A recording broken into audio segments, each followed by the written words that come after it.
उन्होंने कहा कि आमिर खान ने पीके बनाई, हिंदू देवी देवताओं का मजाक उड़ाया और हिंदुओं ने आमिर की पीके को बॉक्स ऑफिस पर सुपरहिट बना दिया। देखिए मैं आपको बताऊं रजत जी, मैं उनकी बात पे ऐसा कहा उन्होंने? जी नहीं।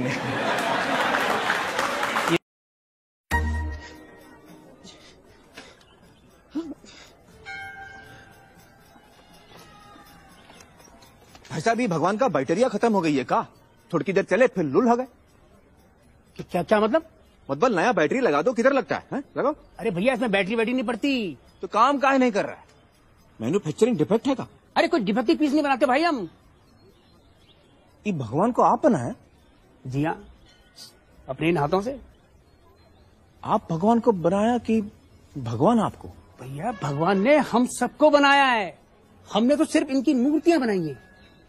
काहे बनावा तो उनकी मूर्त? ताकि हम इनकी पूजा कर सकें, अपनी सुख दुख की बातें कर सकें। करे भीतर ट्रांसमीटर फिट है का? भगवान तक बात पहुंचत कैसे है? हा? अरे भगवान को किसी ट्रांसमीटर की जरूरत नहीं पड़ती, वो डायरेक्टली सुन लेता है। डायरेक्टली सुनत है तो फिर ये मूर्त की क्या जरूरत है?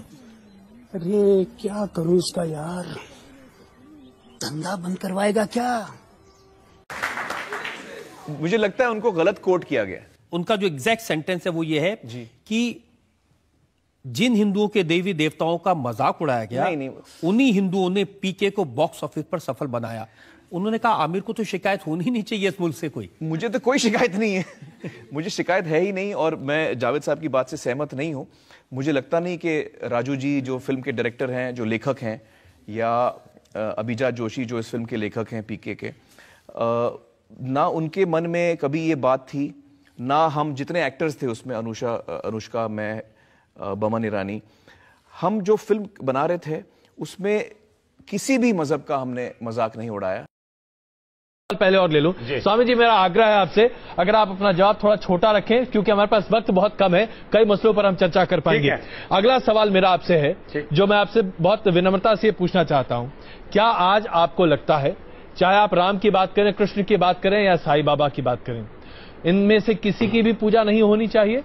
जी, लेकिन ईश्वर की प्रतिमा, परमात्मा की प्रतिमा बता करके वो साईं की मूर्ति की करें तो बहुत ही गंदा, गलत है, और राम और कृष्ण की भी करें तो ये राम और कृष्ण के साथ भी अन्याय है।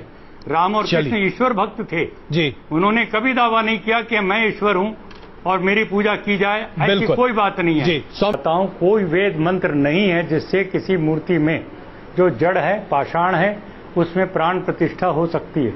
ये बिल्कुल निरर्थक है, अंधविश्वास है, पाखंड है, और ऐसा काम करना किसी भी व्यक्ति का, और वो जगतगुरु कहलाएं, ऐसे लोगों के लिए तो बिल्कुल ही ऐसी चीजें गलत है। मैं बड़ी विनम्रता से फिर कहना चाहता हूं, यदि प्राण प्रतिष्ठा आप करने का दावा करते हैं तो बताइए वो वेद का कौन सा मंत्र है जिसके उच्चारण से प्राण प्रतिष्ठा होती है? नंबर 1 वेद। दूसरी बात, उस प्राण प्रतिष्ठित राम की, कृष्ण की या किसी की भी देवता भगवान की मूर्ति प्राण प्रतिष्ठित हो जाने के बाद क्यों नहीं खाना पीना, बोलना, चलना शुरू करती?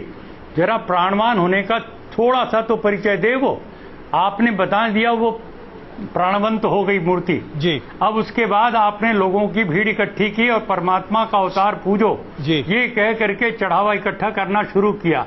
ये एक दुकान है, व्यापार है, झूठ है, धोखा है। स्वामी इसलिए मैं कहना चाहता हूँ, हमें सनातन धर्म की पावन परंपराओं को याद करते हुए जो आदि शंकराचार्य ने जो मूर्तियां तुड़वाई, उन्होंने जैनियों की मूर्तियों को उन्होंने हटवाया और उन्होंने कहा ये सब मूर्ति पूजा बंद होनी चाहिए।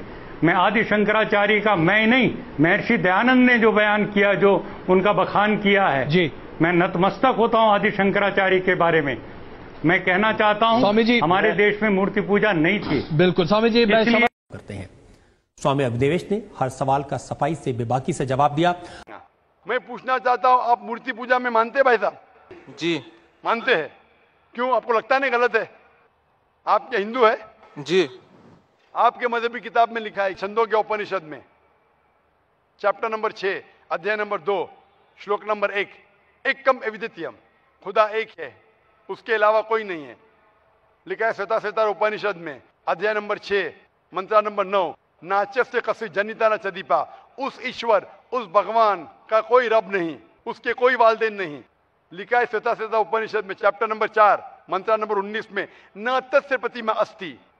उस ईश्वर, उस भगवान की कोई प्रतिमा नहीं, कोई अक्ष नहीं, कोई पिक्चर नहीं, कोई पेंटिंग नहीं, कोई फोटोग्राफ नहीं, कोई मूर्ति नहीं, कोई बुत नहीं। लिखा है यजुर्वेद में चैप्टर नंबर 32 वर्ष नंबर 3 में, मंत्र नंबर 3 में, न तस्य प्रतिमा अस्ति। उस ईश्वर, उस भगवान की कोई प्रतिमा नहीं, कोई अक्ष नहीं, कोई पिक्चर नहीं, कोई पेंटिंग नहीं, कोई फोटोग्राफ नहीं, कोई बुत नहीं, कोई मूर्ति नहीं। तो साफ तौर पे कई जगह आप हिंदू की मजहबी किताब में लिखा है कि मूर्ति पूजा गलत है, तो क्यों आप मूर्ति पूजा करते?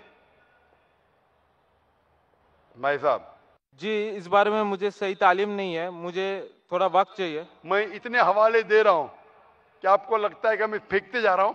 हवाले के हवाले दे रहा हूं, आप नोट कीजिए जी। आप लाइब्रेरी में जाइए, आपको वेद नहीं मिलता है तो हमारी लाइब्रेरी में जाओ, इस्लामिक रिसर्च फाउंडेशन। हमारे इस्लामिक रिसर्च फाउंडेशन में आपको वेद का तर्जुमा मिलेगा, महाभारत का तर्जुमा मिलेगा, भगवत गीता के कम से कम 30 तर्जुमे मिलेंगे।